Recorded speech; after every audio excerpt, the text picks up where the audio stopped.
अब लास्ट में हम डाल रहे हैं देसी घी।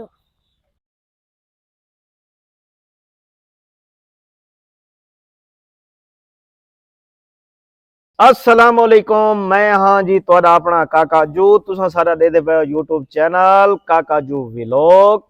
सारी वीडियो मुहब्बतां नाल जिवें दे दिओ, जिवें लाइक भी कीता करो, शेयर भी कीता करो। अज असां तुहाडे वास्ते घिन के बहु कमाल दी चीज, तुसां साडी वीडियो पूरी देखसो तो मजा आसी। असां घिन के आज पुरानी सकाफत। पहले तो कुछ लोगों को पता लग गया उसी कि क्या बढ़ाने बैठन, क्या करेंदे बैठन एक घड़े रख के। जेडे लोग इन चीज को समझे ने उन्होंने तो पता लग गया उसी। जेडे लोग नहीं जानते जिन्हां वास्ते नवी चीज है, असल असां वीडियो बनाते भी उन्हां लोगों वास्ते पे। तुसां सारी वीडियो पूरी देखसो। सर्दियों के माहौल को देख के ये एक चीज तैयार करेंदे पे। इंदी असां रेसिपीज, इंदा बनावन दा पूरा तरीकाकार तो को दसेसू। पूरी वीडियो देखसो। हरम क्या बना रही हो? सेवइयां। आपने तो व्यूअर्स को इतनी जल्दी बता दिया कि हम क्या बना रहे हैं। यस। चले खैर है, कोई बात नहीं है। ये बेसिकली ये बजुर्गों की खुराक है। ਇਹਦੇ ਵਿੱਚ ਅਸਲ ਖਾਸ ਚੀਜ਼ ਇਹ ਹੈ ਕਿ ਇਹਦੇ ਵਿੱਚ ਦੇਸੀ ਘਿਓ ਪਾਉਂਦਾ ਹੈ। ਤੁਹਾਨੂੰ ਦਿਖਲਾ ਸੋ ਕਿਵੇਂ ਤਿਆਰ ਥੀਆਂ ਕਿਵੇਂ ਪੱਕਦੀਆਂ। ਇਹੋ ਜਿਹੀਆਂ ਦੇਸੀ ਖੁਰਾਕਾਂ ਬਜ਼ੁਰਗ ਖਾਂਦੇ ਹਨ ਤੇ ਮਾਸ਼ਾਅੱਲਾ ਬੜੇ ਹੈਲਦੀ ਪਹਿਲਵਾਨ ਹੁੰਦੇ ਹਨ। ਹੁਣ 버ਗਰ ਸ਼ਵਾਰਮੇ ਅਸਾਂ ਅੱਜ ਬਜ਼ੁਰਗਾਂ ਦੀ ਖੁਰਾਕ ਨੂੰ ਯਾਦ ਰੱਖते हुए ਅਸਾਂ ਕਿ ਅੱਜ ਅਸਾਂ ਵੀ ਬਣਾ ਕੇ ਦੇਖੋ और खा के भी देखूं और अपने व्यूअर्स को भी दिखाऊं ये किवें बनदियां, किवें तैयार थीनियां, इन्हां दा टेस्ट क्या होंदा। पहले असां इन्हां घड़ियां दे उत्ते तैयार कीतियां, ये तैयार थईयां पियां, कुछ बईयां भी तैयार करके रखियां इसे, काफ़ी सारियां तैयार कीती बैठे। असां हुण पुछदे हैं रेसिपी तो दसे जी। हरम बताओ। पहले हमने बहुत बड़े कपड़े से इसे छाना है, फिर हमने इसे आटा बनाया, फिर हमने इसको ऐसे गोल गोल किया है, फिर ये सेवइयां बन हाँ गई बिल्कुल। हैं। असां आटे को बरीक कपड़े चो छान के आटा गूंदा है, इंदे मुताबिक गूंद के असां पेड़े बना के देन और वाला हिक पेड़ा इन घड़े दे उत्ते रख के हिक इंदे ते रख के ये इंजिन बनावनी शुरू की से काफी सारियां बना चुके हैं। हरम इसके बाद का मरहल का वो भी बताओ ना अपने व्यूअर्स को।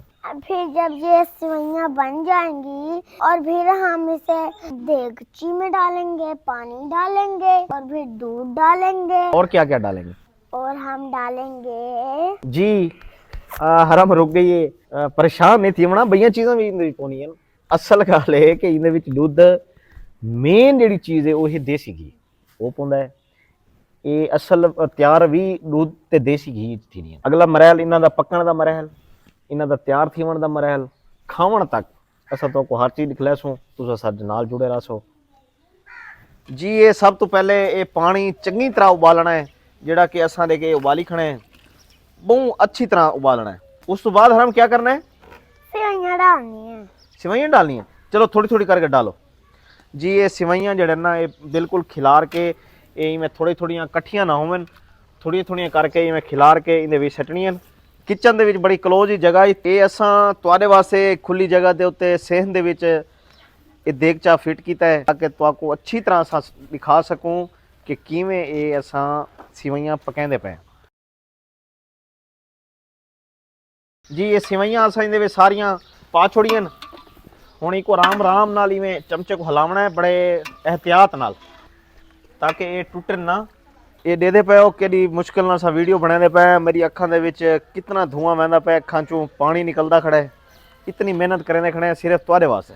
अच्छा जी, ये असल गल जिहड़ी है तो दसावणी असां भुल गए हैं। ये जिहड़ा पानी है ये तुसां उन्हां सेवइयां दे मुताबिक ही पावना है। बस जितनियां सेवइयां होवन उनदे हिसाब नाल पानी पैसो ताकि बस वो वजन ज्यादा पानी नहीं पावना है।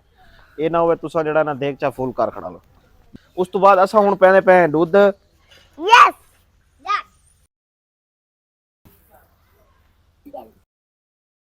अब बोतल वाला दूध।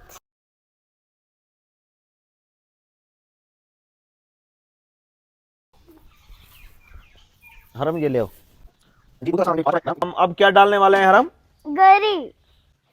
ये जी गिरी कट्टी हुई है, ये हुण पैदे पे हरम डालो इसमें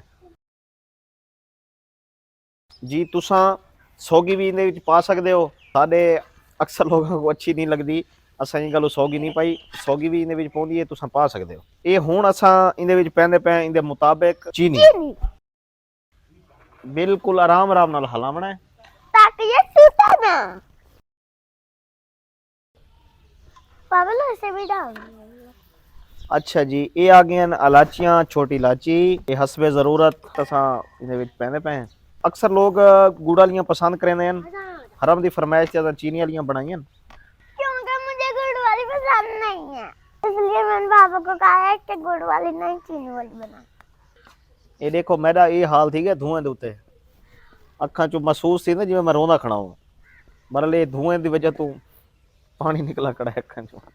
इलायची वगैरह असां पा चुके हैं कम अज़ कम 1 घंटा, ये पूरा उबलसन उनके दौरान असां इन्हां दी कंडीशन चेक करके इन्हां दे विच देसी घिऊ पैसों वो तो को हरम लिख लैसी ते ये 1 घंटा पूरा अग दे उत्ते रावणियां। 1 घंटे तो बाद तो को दसेसों भी हुण इन्हां दी क्या सूरत है। बाबा दादा ने कहा दूध कम है, इसलिए दूध डालो। मम्मी हुणी अगे चेक करके गए, उन्हां कहा दूध कम है, ये वल मजीद 3 किलो दूध बिया पैंदे पे ਵਿੱਚ ਹੁਣ ਠੀਕ ਹੈ ਟੋਟਲ 9 ਕਿਲੋ ਦੁੱਧ। ਇਹ ਹੁਣ ਮਿਲਦੇ ਆ 1 घंटे ਤੋਂ ਬਾਅਦ। अब हमारे सीवियां आ गई हैं गाड़ी, अब लास्ट में हम डाल रहे हैं देसी घी।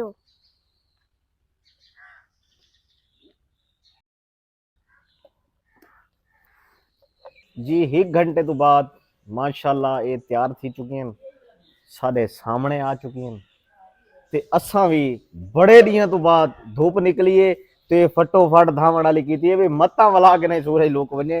चलो असां धा धो गिनो, असां किते धा धो ते हुण इन्हां सेवियां ते सारा ये पेड़ खावण दा। यस, हरम अपने व्यूअर्स को बताओ कैसा टेस्ट है। बहुत अच्छा है। थोड़ी जी गल ज्यादा गई है, बाकी ठीक है माशाल्लाह। क्या बात, जबरदस्त। आ तेन सीवियां खवावा आ। जी व्यूअर्स, उम्मीद है तो आपको ये सारी वीडियो बहुत प्यारी लगी हो सी, क्योंकि असां इहदे ते बहुत मेहनत की है ਤੁਹਾਡੇ ਵਾਸਤੇ, ਧੂੰ ਦੇ ਵਿੱਚ ਅੱਖਾਂ ਵੀ ਪੜਵਾਈਆਂ ਇਸੇ ਤੁਹਾਡੇ ਵਾਸਤੇ ਤੇ ਸਾਰੇ ਨਾਲ ਇਵੇਂ ਮੁਹੱਬਤਾਂ ਵੰਡੀਆਂ ਕਰੋ। इंशाल्लाह मिलते हैं अगली वीडियो च, उतनी देर तक अल्लाह।